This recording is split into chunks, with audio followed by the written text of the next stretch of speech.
शहर कोलकाता एक बार फिर आग की चपेट में। आपको बता दें कि आज शहर कोलकाता के ईएम बाईपास में स्थित एक प्लास्टिक गोदाम में उस वक्त आग लग गई जब तमाम लोग अपने कामों में व्यस्त थे। आग इतनी भयानक थी कि देखते ही देखते आग के शोले आसमान से बातें करने लगे।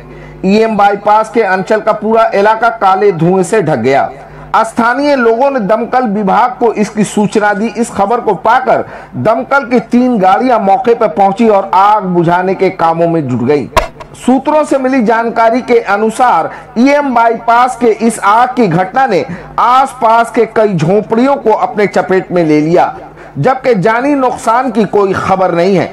स्थानीय लोगों का यह आरोप है कि दमकल की गाड़ियां यहां देर से पहुंची, जिसके कारण आग बुझाने का काम देर से शुरू हुआ। यह अनुमान लगाया जा रहा है कि ईएम बाईपास के इस प्लास्टिक गोदाम में इलेक्ट्रिक शॉर्ट से भीषण आग लगी है।